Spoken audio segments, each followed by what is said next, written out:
प्यारे बच्चों, तो आइए आज हम इस वीडियो के माध्यम से कक्षा छठवीं की विज्ञान एड ग्रेड अभ्यास पुस्तिका में भरेंगे और इसके माध्यम से हम इस विज्ञान को समझेंगे।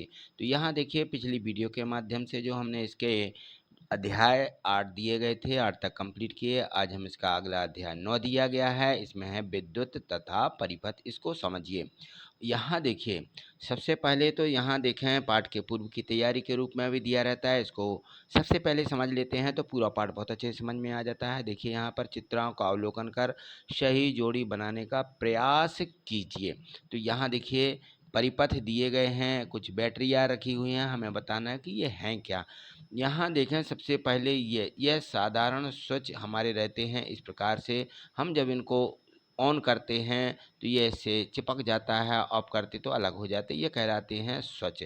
क्या बोलते हैं इनको? स्विच। ठीक है ना। ये जो स्विच रहते हैं हमारी कीबोर्ड पर लगी रहती है, की रहती हैं, कुंजी इसको बोला जाता है। आगे देखिए, ये यहाँ पर सेल रखा हुआ है, विद्युत सेल है। ये जो हमने बैटरियों में सेल रहते ना, ये वही सेल हैं। और यहाँ पर देखें, दो तारों का जुड़ाव जब हम करते हैं तो दो तार इस तरीके से यदि हम जोड़ देते हैं बल्ब में, तो हमारा बल्ब भी यहाँ पे जलने लगता है। दो तारों का यह जुड़ाव बल्ब है। ठीक है। और यहाँ देखें, ऑन स्थिति में यदि हमने देखा, ये ऑफ स्थिति में था हमारा यहाँ पे कनेक्शन। और यहाँ देखिए, ये जो हमारा है ऑन स्थिति में, ये हमारे स्विच हैं। क्या हैं ये दोनों? ये हमारा यहाँ पर है और ये यहाँ पर, ये दोनों स्विच हैं। ये ऑन स्थिति का है, ये ऑफ स्थिति का है, यानी ये चालू अवस्था में है और ये जो है ये बंद अवस्था बता रहा है। ठीक है ना। तो इस प्रकार से हमें इनका मिलान करना था। आगे देखिए, आगे इसमें और भी दिए गए हैं कि कोई विद्युत से संबंधित अन्य चित्र आप जानते हैं तो यहाँ बनाओ और उसका नाम भी लिखो। तो देखिए, मैंने एक डैनियल सेल बनाया। इस प्रकार से आप बना लें, उसका नाम लिख दें कि ये डैनियल सेल है। और यहाँ पर देखें, विद्युत रोधक सामग्री को चुन करके इसके सिक्के, कार, कांच, चाबियाँ, पेन इत्यादि जो हैं, इनमें से हमें क्या करना है, आसपास की वस्तुओं का अवलोकन करो और अपने साथी से भी चर्चा करो कि यह कौन सी वस्तुएं विद्युत की चालक हैं, कौन सी वस्तुएं विद्युत की कुचालक होती हैं। ठीक है। उनमें से हमें, जैसे पेन हैं, चाबियाँ हैं, सिक्के हैं, ये जो होते हैं विद्युत की चालक होती हैं। ठीक है। और विद्युत की कुचालक भी वस्तुएं हैं, तो उनको भी हमें यहाँ पे लिखना है, लेकिन चालक वाली लिखना है। विद्युत की चालक तो हमने यहाँ लिखी। अब यहाँ देखें, आपने निष्कर्ष से कोई यहाँ लिखिए कि हाँ, हमारा शरीर विद्युत का चालक है। ठीक है ना। हमारा शरीर भी क्या है? एक विद्युत का चालक है। आगे देखिए, यहाँ पर बहुविकल्पीय प्रश्न हैं जो इस पाठ में दिए गए हैं। इनको यहाँ आप समझेंगे और कंप्लीट भी करते जाएंगे। कौन सा विद्युत का अच्छा चालक है? तो विद्युत के जो अच्छे चालक होते हैं, जैसे तावा है ना, लोहा, तांबा, चांदी, ये सब विद्युत के अच्छे चालक होते हैं। जैसे इनमें देखें, बाकी में तो ग्रेफाइट लकड़ी दिया, इसमें नहीं। इसमें रबर दी गई है, ये का चालक नहीं होती है, लकड़ी भी नहीं होती है। और शुद्ध जल लकड़ी जिसमें आया है, सभी में लकड़ी लकड़ी आ गया है, लकड़ी है, रबर है, ये विद्युत के चालक नहीं होते हैं। तो तांबा, लोहा, चांदी विद्युत के अच्छे चालक होते हैं। किसी विद्युत परिपथ में विद्युत धारा की दिशा का प्रवाह कैसे होता है? तो ये देखें, कोई भी परिपथ होता है ना, तो जब हम परिपथ को जोड़ देते हैं तो परिपथ में विद्युत का जो चालक होता है कि सेल के धन टर्मिनल से ऋण टर्मिनल की ओर ये धारा बहने लगती है। ये कहलाती है विद्युत परिपथ में विद्युत धारा की सही दिशा। दिए गए परिपथ में दोनों तारों के मध्य किस वस्तु को रखने पर बल्ब जल जाएगा? तो देखिए, जब हम दो परिपथ आपस में रखते हैं तो यहाँ पर हमें लोहे की छड़ की आवश्यकता रहती है। लोहे की छड़ है इसमें से, बाकी लकड़ी, कोयला, गंधक, इनसे हम यदि परिपथ को जोड़ते हैं तो हमारा बल्ब नहीं जलेगा। ठीक है। तो लोहा जो होता है विद्युत का चालक होता है। यहाँ पर देखें, किसी वस्तु से दूसरी वस्तु पर विद्युत आवेश को स्थानांतरण करना है। इसके लिए दोनों वस्तुओं का संयोजन किया जाना चाहिए। काहे से? तांबे के तार से। तो तांबे का तार होता है विद्युत का सही चालक होता है, तो इसको तांबे के तार से इसका संयोजन किया जाना चाहिए। निम्न में से विद्युत रोधक कौन से पदार्थ हैं? विद्युत रोधक दिया गया है इसमें, तो विद्युत का जो रोधक यानी जहाँ से विद्युत धारा ना बहे, है ना। तो लोहे की कील से तो विद्युत धारा बहेगी, एल्युमिनियम की कील से बहेगी, लकड़ी की कील से धारा नहीं बहेगी, अतः सी वाला ऑप्शन सही होगा। विद्युत का रोधक यानी विद्युत को रोक रहा है, रोकने वाला, ठीक है ना, तो यह लकड़ी रहती है। लकड़ी की कील दी गई है, कील बना लो लकड़ी की, उसमें से धारा नहीं बह सकती। तांबे की कील, एल्युमिनियम, लोहे की कील में से धारा बहेगी। चलिए आगे देखिए, चौथा दिया गया, विद्युत परिपथ सही होने पर भी बल्ब दीप नहीं हो रहा है तो क्या संभावना हो सकती है। आपने देखा होगा कि कभी कभी ऐसे हम देखते हैं तो हमारे बल्ब नहीं जलते हैं, यानी क्या खराबी आ गई है। तो देखिए इनमें बहुत सी चीज़ें दी गई थी, इनमें से हमें छांटना है कि फिलामेंट का टूटना, सेल खराब होना, सेल के रासायनिक पदार्थ समाप्त हो जाना, और फिर यहाँ दिया कुंजी का बंद होना। केवल कथन एक सही है, यहाँ केवल कथन दो सही है। तो यहाँ देखें फिलामेंट का टूट जाना, हमारे फिलामेंट तार टूट जाते हैं, इसको बोलते हैं हमारा परिपथ दीप्त या बल्ब दीप्त नहीं होगा, ठीक है। बाकी तो इनसे जो है बल्ब जलने लगता है। सेल खराब होना, सेल के रासायनिक पदार्थ समाप्त होना, ये खराबी का कारण नहीं है। खराबी का कारण क्या होते हैं, फिलामेंट का टूटना, तो हमारा बल्ब नहीं जलता है। यानी बी वाला ऑप्शन केवल दो कथन सही है, बस इसको हमें यहाँ पे लिखना है। यहाँ देखें प्रश्न 2 दिया गया है कि दिए गए शब्दों को चुन करके रिक्त स्थानों की पूर्ति कीजिए। बंद, दीप, स्वचालक, धनात्मक, ऋणात्मक और रबर, ये शब्द दिए गए हैं। यहाँ जब विद्युत धारा प्रवाहित की जाती है तो बल्ब दीप्त हो जाता है, यानी जल जाता है, तो यहाँ दीप्त शब्द आएगा। स्विच बंद की स्थिति में परिपथ का सर्किट टूट जाता है, यदि स्विच बंद है तो यानी सर्किट टूट गया है। ग्रेफाइट या पेंसिल की लीड होती है वो विद्युत की सुचालक होती है। ग्रेफाइट या पेंसिल की जो लीड रहती है। विद्युत मिस्त्री बिजली का काम करते समय क्या करते हैं, रबर के दस्ताने हाथों में पहन लेते हैं। विद्युत धारा की दिशा विद्युत सेल के धनात्मक टर्मिनल से ऋणात्मक टर्मिनल की ओर होती है या बहती है, ठीक, ये दिए गए हैं। इसमें आगे देखें तो इसमें लघुत्तरीय प्रश्न दिए गए हैं। हमारे घर में विद्युत की आपूर्ति कहाँ से होती है, हमारे घर में विद्युत की आपूर्ति बिजली घर से होती है, जो बिजली घर बने होते हैं, ठीक है ना, वहाँ से हमारे यहाँ पर लाइट आती है। टार्च को विद्युत कहाँ से मिलती है, टार्च के सेल का रासायनिक यदि खत्म हो जाए, जो उसमें भरा हुआ है, तो टार्च प्रकाशित होगी। टार्च को देखिए विद्युत सेल से मिलती है। विद्युत सेल का उपयोग हम निम्न उपकरणों में करते हैं, जैसे दीवार की घड़ी होती है, हाथ की घड़ी होती है, टीवी है, रिमोट है, बच्चों के खिलौने, इनमें हम सभी में काहे का उपयोग करते हैं, जो हमारी टार्च की होती है ना, वो सेल, वो सेलों का हम उपयोग करते हैं। दिया गया चित्र आपने कहाँ कहाँ देखा, यह चित्र किस लिए लगाया जाता, तो देखिए आपने जो लाइट के खंभे रहते हैं वहाँ पर आपने ऐसे चित्र देखे होंगे, और यहाँ पे हम लिख लेंगे कि ये खंभों में, डीपियों में, गहरी नदियों के पास भी, और यह चित्र यहाँ खतरे के लिए है कि यहाँ खतरा है, तो इस प्रकार के चित्र लगा दिए जाते हैं, ठीक है। तो कई जगह आपने देखे होंगे, उनके यहाँ पे नाम आप लिख सकते हैं।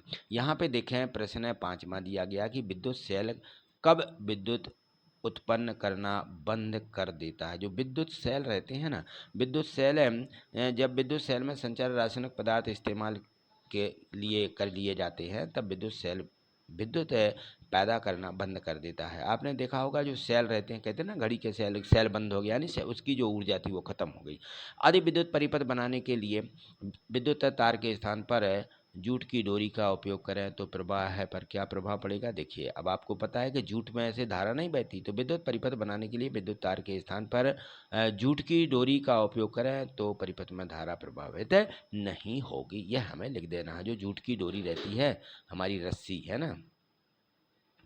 यहाँ पर देखिए दिया गया है, यहाँ से लघुत्तरीय प्रश्न है कि विद्युत कार्य के लिए उपयोग में आने वाले विद्युत परिपथ को ऐसे भाग जिन्हें लोग स्पर्श कर सकते हैं, इनको बनाने में प्रायः किसका उपयोग किया जाता है और क्यों किया जाता है। तो देखिए विद्युत चालक तथा विद्युत रोधक हमारे लिए समान रूप से बहुत ही महत्वपूर्ण हैं, और ये जो स्विच हैं, विद्युत प्लग्स, ये सर्किट सुचालक पदार्थ से बनाए जाते हैं। दूसरी ओर विद्युत तारों तारों और प्लग के ऊपरी स्विच तथा विद्युत उपकरणों के अन्य भाग जिन्हें लोग स्पर्श करते हैं, तो इनको बनाने के लिए रबर तथा प्लास्टिक का उपयोग किया जाता है। जितने हमारे स्विच होते हैं विद्युत रोधक बनाए जाते हैं जिससे कि हमें करंट ना लगे, है ना। चलिए अगला प्रश्न समझिए, यहाँ पर दिया गया है कि एक ऐसा चित्र है, क्या विद्युत परिपथ है? सही है। विद्युत परिपथ में बल्ब न जलने के कोई दो कारण भी बताइए। देखिए इसका विद्युत परिपथ यहाँ जोड़ दिया गया है, ठीक है ना। यानी विद्युत परिपथ क्या है? बिल्कुल है सही है। तो हम यहाँ लिखेंगे कि हम विद्युत सेल के दोनों टर्मिनलों को संयोजी तार की मदद से विद्युत सेल के दोनों टर्मिनल चित्र के अनुसार जोड़ देते हैं। विद्युत धारा प्रवाहित न होने का कारण क्या है? परिपथ के संयोजी तार आपस में ना जुड़े हों, विद्युत परिपथ का सेल डिस्चार्ज हो गया हो, यानी इसका जो है इसमें से इसका जो ऊर्जा थी वो ख़त्म हो गई है। दोनों चीज़ें इसमें हो सकती हैं, यानी इसका हम जो तार जोड़ रहे हैं हो सकता है तार कहीं ख़राब हो गए हों, ऐसा भी हो सकता है। कभी कभी सेल भी हमारा क्या होता है? डिस्चार्ज हो जाता है। ठीक, आगे देखें अगला प्रश्न इसमें दिया गया है कि नीचे जो दी गई वस्तुओं को विद्युत सुचालक एवं विद्युत की कुचालक अलग अलग वर्गीकृत करें। यहाँ पर कुछ वस्तुएं दी गई हैं, तो इनमें से हमें इनको छांटना है कि कौन सी वस्तुएं विद्युत की सुचालक हैं और कौन सी वस्तुएं विद्युत की कुचालक हैं। तो एक तरफ आप सुचालक लिख लें और दूसरी तरफ कुचालक, इस प्रकार से लिखें और इनमें से देखते जाएं कि ये देखिए मानव शरीर, रबर, माचिस की तीली, बिजली के स्विच, तार की छड़, प्लास्टिक, तांबा, कांच की चूड़ी, लकड़ी, एल्युमिनियम। अब बताइए यहाँ पे सुचालक में हम कौन कौन सी वस्तुएं लिखेंगे? बिजली के स्विच, तार की, लोहे की छड़, तांबा, एल्युमिनियम, है ना। तो ये जो होते हैं क्या होते हैं? विद्युत के सुचालक होते हैं। और विद्युत के कुचालक में यहाँ पर देखें तो यह मानव का शरीर यहाँ नहीं आना चाहिए, यह भी विद्युत का इसमें से धारा बह जाती है, तो यहाँ लिख लीजिए इसको मानव का शरीर। यहाँ पे आप मानव मानव का शरीर इसमें आएगा क्योंकि इसमें से धारा बह जाती है। बाकी रबर की माचिस होती है या तीली होती है, प्लास्टिक, कांच की चूड़ी, लकड़ी, इनमें से धारा नहीं बहती है, विद्युत के कुचालक कहलाती हैं। ठीक है। आपके मोबाइल को चलाने के लिए ऊर्जा कहाँ से मिलती है? यदि मोबाइल पानी में गिर जाए तो उस पर क्या प्रभाव पड़ता है? आपने कई बार देखा होगा ऐसा। तो मोबाइल को चलाने के लिए ऊर्जा बैटरी से प्राप्त होती है, उसमें बैटरी रखी रहती है और मोबाइल को चार्ज करने पर बैटरी में संचित हो जाती है। यदि मोबाइल पानी में गिर जाए तो मोबाइल की बैटरी क्या हो जाती है? फूल जाएगी एवं मोबाइल चार्ज नहीं होगा, उसकी बैटरी फूल करके खराब हो जाती है ना। अगला प्रश्न देखें, यहाँ पे दिया गया है प्रश्न 11वां और 11वें प्रश्न में पूछा जा रहा है कि विद्युत मिस्त्री बिजली का काम करने वाला जो होता है उसके पेंचकस एवं टेस्टर के हत्थे यदि प्लास्टिक या लकड़ी के ना बनाए जाएं तो इलेक्ट्रीशियन को किन परेशानियों का सामना करना पड़ेगा और क्यों? तो आपने देखा होगा कि जो हमारे कुछ ऐसे सामान रहते हैं, जैसे संसी रहती है, पेंचकस रहते हैं, टेस्टर रहते हैं, है ना, ये प्लास्टिक के या इन पर प्लास्टिक चढ़ी रहती है, इनके होते हैं, तो ये मिस्त्री लिए रहते हैं। यदि पेंचकस एवं टेस्टर के हत्थे जो रहते हैं यदि प्लास्टिक या लकड़ी के ना बनाए जाएं तो इलेक्ट्रीशियन को करंट लग जाएगा, हो ना।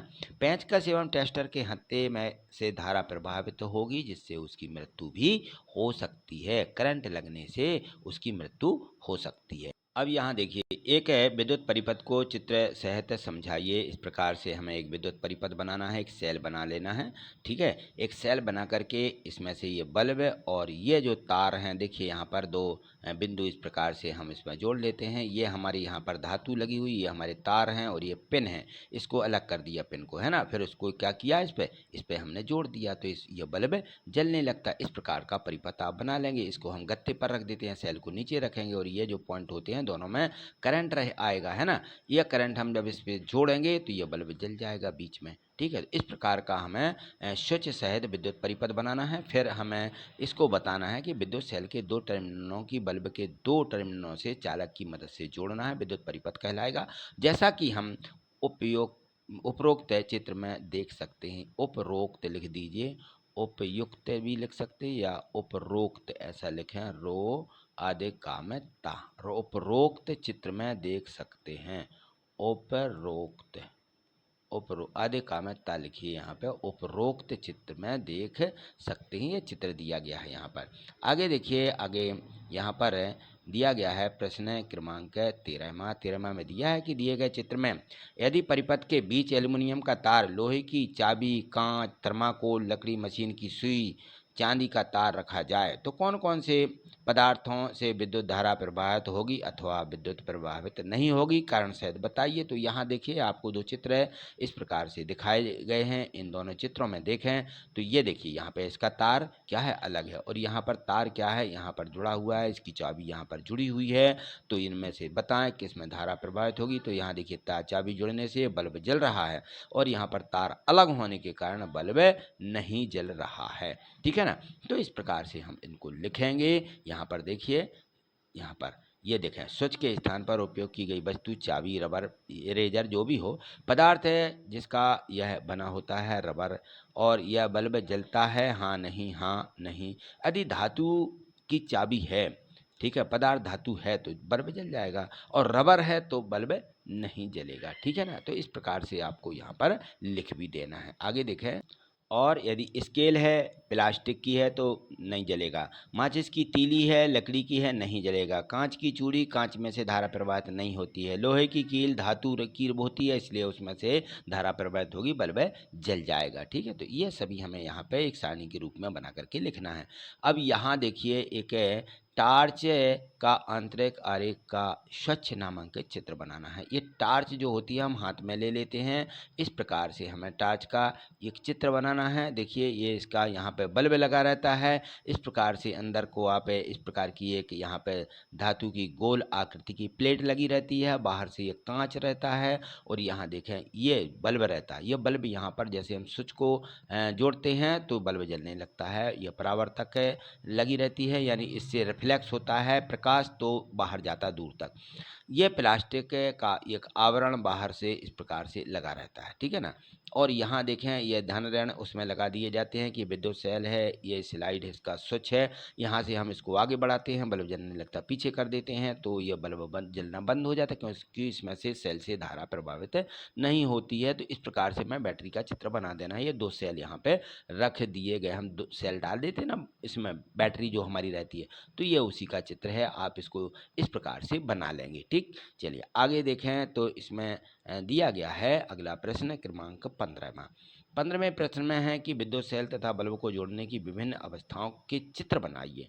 अब देखिए बल्ब को यदि जोड़ना है तो इस प्रकार से देखिए विभिन्न अवस्थाएं हम बताएंगे यहाँ पर कि यह बल्ब सही ढंग से जोड़ा गया है तो बल्ब जलने लगा। इसमें से देखिए ये तार यहाँ पे क्या है, टूटा है। ये नंबर 2 में देखिए यहाँ पे ये तार टूट गया है, तो टूटने के कारण बल्ब नहीं जल रहा है। यहाँ पर भी देखें ये अलग से ये दिख रहा होगा, तार टूटा है, यहाँ बल्ब नहीं जल रहा है।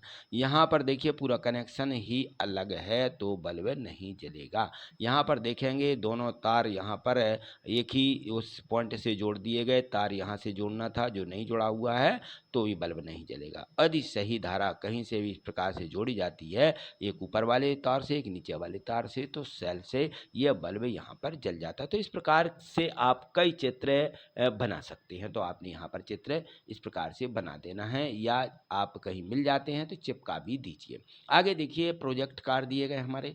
इन प्रोजेक्ट कार्यों में दिया गया था, क्योंकि प्रोजेक्ट कार्य वार्षिक परीक्षा में यह 2 पूछे जाते हैं जो कि 40 अंक के पूछे जाएंगे। तो अपने माता पिता या बड़े भाई या बहन की सहायता से पिछले साल के जो ऊर्जा बिलों को आप इकट्ठा कीजिए। जो पिछले वर्ष ऊर्जा के बिल आए हैं ना, आपकी लाइट के बिल, उनको माहवार बिल आंकड़ों की तालिका में भरें और यहाँ पर आप लिखें।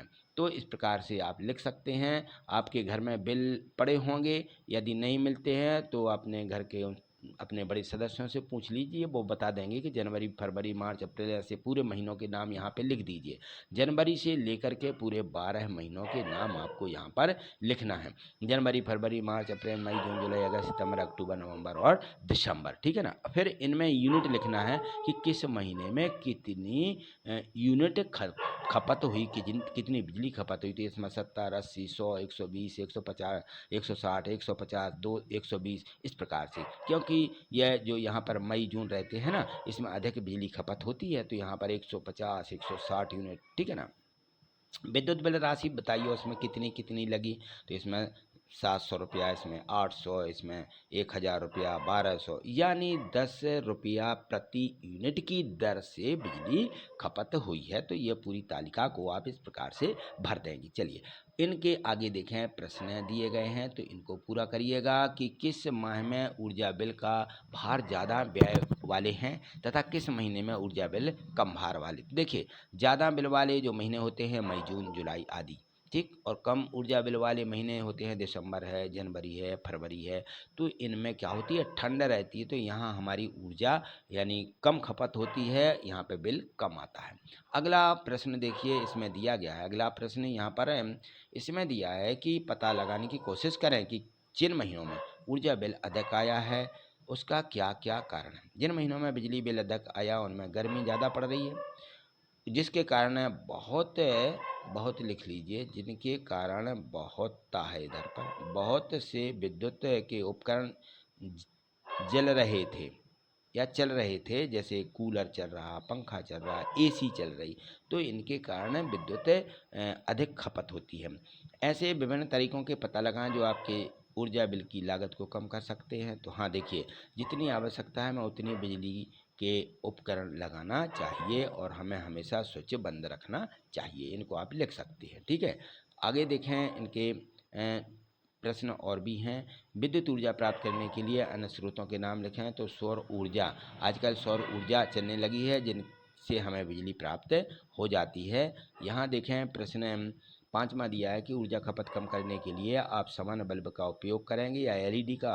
अपने विचार व्यक्त करें। तो हम एलईडी का प्रयोग करेंगे, क्योंकि एलईडी बल्ब सामान्य बल्ब की तुलना में कम ऊर्जा खपत करता है, कम ऊर्जा उसमें से चाहिए पड़ती है, यानी बिजली का बिल कम आएगा। ऊर्जा बचत के उपायों को दर्शाते हुए पोस्टर तैयार कीजिए। जब उपयोग में ना हो तो बल्ब क्या करें, बुझा दें। ट्यूबलाइट बल्बों तथा अन्य उपकरणों पर जमी हुई धूल को नियमित रूप से साफ करते रहें। हमेशा ISI मोहर लगे बिजली उपकरणों का जो साधन है उन्हीं का भी उपयोग करें, में जिनमें ISI मार्का बना रहता है। आपने देखा होगा कि I बना रहता है और S ऐसा बना रहता है, फिर I बना रहता है। इनका हमें उपयोग ISI मार्का कहलाता है, तो इसका हमें उपयोग करना है जिससे कि ये सही होते हैं, ऐसा, ठीक है ना। अगला देखें तो आगे जो प्रोजेक्ट कार 2 दिया गया है। प्रोजेक्ट कार 2 में पूछा गया है कि इन वस्तुओं को एकत्रित करें। लगभग 12 इंच का संयोजी तार, एक विद्युत सेल, एक विद्युत बल्ब, ठीक है, और इनको यहाँ देखें, उपरोक्त सामग्री की सहायता से एक विद्युत परिपथ का निर्माण कीजिए और अवलोकन करिएगा। यहाँ पर देखें तो इस प्रकार से आप कर सकते हैं। ये देखें, एक संयोजी तार लेकर के बल्ब लगा दिया, बल्ब इस प्रकार से धारा बह रही है, बल्ब जलने लगा। ये चित्र आप यहाँ पर बनाएं और यहाँ पर इसकी लिख दें कि हम विद्युत सेल के दोनों टर्मिनलों को संयोजी तार की मदद से विद्युत सेल के दोनों टर्मिनलों से चित्रानुसार जोड़ देते हैं, जिसके कारण एक विद्युत परिपथ बनकर के तैयार हो जाता है और उस विद्युत परिपथ में विद्युत धारा प्रवाहित होने लगती है, जिससे दिया गया विद्युत बल्ब दीप्तमान होने लगता है। बस ये आपको, ये जो हमारा यहाँ पे प्रोजेक्ट कार 2 दिया गया था, इस प्रकार से आपको कंप्लीट करना है। तो ये प्रोजेक्ट कार 1 से 2 दिए गए थे, दोनों आपने बहुत अच्छे तरीके से समझे हैं, कंप्लीट भी कर लिए हैं, नहीं किए हैं तो प्रत्येक वीडियो को प्ले करके पहले इनको समझ लीजिए, जिससे सभी प्रश्न आपको याद हो जाएं, ठीक है। तो आज इतना ही, मिलते हैं अगली वीडियो के माध्यम से। आगे यदि आप अगले अध्याय जो दिए गए हैं उनको समझना चाहते हैं तो आप चैनल को सब्सक्राइब करके हमसे जुड़े रहिए। और यदि मान लीजिए आपको वीडियो बहुत अच्छे से पसंद भी आती है तो प्रत्येक वीडियो को लाइक करना है, लाइक करना मत भूलिए। चलिए लाइक कर दीजिए, ठीक है। ये यहाँ पर थंबनेल बना हुआ है, इस पर आप लाइक करेंगे, क्लिक कर देंगे तो ये इसका कलर बदल जाता है, ठीक। आपके लाइक करने के लिए धन्यवाद।